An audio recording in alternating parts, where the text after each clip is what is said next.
SP স্যারের কাছে।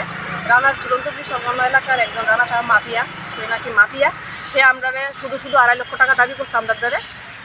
তার সাথে আরেকজন আছে রাখাল গোস্বামী, আমি শিওর না, কিন্তু সে রানা সাহার সহকারে আমরা বিভিন্নভাবে যন্ত্রণা করতেছে। ফোনে একবার বাড়ি গিয়া, একবার আমার বাড়ি গিয়ে সেটা, একবার আমি যেখানে থাকি এখানে গিয়ে সেটা, আর রাস্তাঘাটে মানে রাস্তার মধ্যে পাইয়া মানে ধমকাইছে, উড়াইয়া সেটা এক জোর করছে যে টাকাটা দিতেই লাগবো, টাকাটা দিয়ে লাগবো। তার প্রতিবাদ মানে তার সে যে কী কারণে কথা সেটা আমরা জানি না, কিন্তু সে নিজে মাফিয়া বানাই আমরা থেকে এইভাবে টাকা নড়ানোর লেগে চেষ্টা করতেছে। তো আমাদের কাছে এখন টাকা পয়সা নাই, তাই আমরা এসপি স্যারের কাছে আইছি। মুখ্যমন্ত্রী মানিক স্যার আপনি তাইনে কইছে যে তাইনে ত্রিপুরার মধ্যে মাফিয়া মুক্ত আর মাফিয়া নাই, তাহলে এই সেই রানা সাহা রাহুল গোস্বামী কই থেকে আইছে স্যার? তারা একটু মানে তারা যাতে এরকম কাজ না করে, সাধারণ মানুষের উপর যাতে এরকমভাবে কোনো মানে বাজে কাজ না করে, তাহলে স্যার আপনার কাছে হাত জোর করে মানে রিকোয়েস্ট করতেছি, আপনি দয়া করে একটু আমরা দিকে দেখেন, তারা একটু উপযুক্ত শাস্তির ব্যবস্থা করে দেবেন। কতদিন ধরে তারা এই যন্ত্রণা দিতেছে? তারা আজকে 6 মাস না, আরও বেশি, আজকে প্রায় 8-10 মাসের মতো। কার নাম নিয়ে তারা ইয়াটা করতেছে? তাই না, রাজীব পট্টাচার্য স্যারের নাম নিয়ে করতেছে। কি কয়? সে রাজীব স্যার নাকি তারা খুব পরিচিত, তারার বাড়িতে আয়ে যা মানে যে কোনো টাইমে ফোন করতে পারে। রাজীব ভট্টাচার্য মানে উনি কে? উনি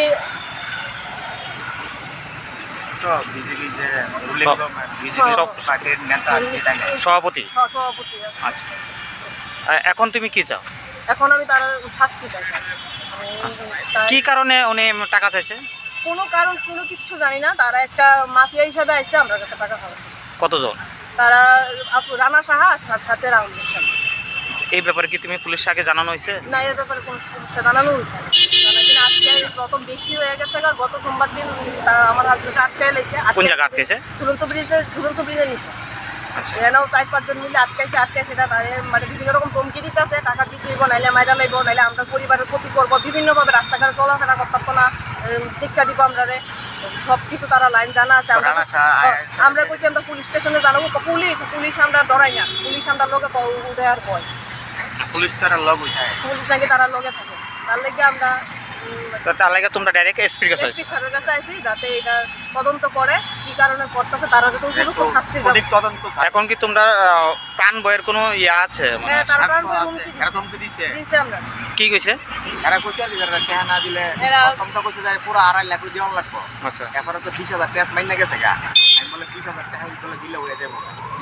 তারপর আমি টাকাটা তারা কিসের জন্য দাবি করে? এরা তো দাবি করতে প্রথমত মিথ্যাই লেগে একটা লাগাইছে। কি মিথ্যা? ওইটা মিথ্যা বলে আমি বলে একটা টাকা আনছি কইয়া। আচ্ছা, ওইটা তো পুরাটাই মিথ্যা। আমি তো টাকা আনছি না, এটা তো প্রমাণও আছে আমার কাছে। আর এর দ্বারা যদি টাকা আমি যদি আইন না থাকি, প্রমাণ থাকে, এর দ্বারা দেখ না, দিলে তো আমি একটা দিয়ে হিলাই। এটা এত প্রমাণ দিতে পারতো না কোনোদিন। আমিও টাকা কোনোদিন আনছি না। যে ইলেকট্রিক দিনে রাস্তা দিয়ে তারা করে সবাই সামনে আমার বলে একটা টাকা আনছি, সবাই তো বিশ্বাস করবো এটা। ওই এখন তুমি কি চাও? এখন আমি যাতে চাই যে মুখ্যমন্ত্রী দ্বারা আবেদন যে আমরা যাতে সঠিক একটা বিচার পাই, এতটুকু। না, মুখ্যমন্ত্রী স্যার তো বলছে রাজ্যের ভিতরে মাফিয়া মুক্ত, তাহলে এই বিষয়টা কি পাবে? তারা তাহলে করতে চায় না, আবার তাই নিয়ে আবার 2 বছর আগেও আমি আর 1 বছর 6 মাস আগেও আমি আমাদের এদিকে কাউন্সিলরের বাড়িতে গেছিলাম। ওই এর কথাটা লই ওই আমার ভাড়া তো জানাইছে আমাদের বলে টাকা পাও না। আমি গেছিলাম কাউন্সিলরের কাছে, কাউন্সিলরও আমার বললো যে রাজীব ভট্টাচার্যের নাম লই। ওই কাউন্সিলরও আমার এই কথাটা করছে যে তারা যদি রাস্তাঘাটে মাইরালা তাহলে কিতা করতে আরো। আমি কোন কাউন্সিলর? ওই আমরা মধ্যপ্রদেশের কাউন্সিলর নাম হয়েছে আপনার অভিজিৎ দাস নাকি দেবনাথ। অভিজিৎ কাউন্সিলর মধ্যপ্রদেশের কাউন্সিলর। কত নম্বর ওয়ার্ডে? 41 নম্বর ওয়ার্ড। তাই না হুমকি দিছে তারা লোকে কি পারবি যে এর লাগি আমরা আর কারদারে পাবো কাউন্সিলরের দ্বারা ওই আমরা কারণ করে গেছিলাম।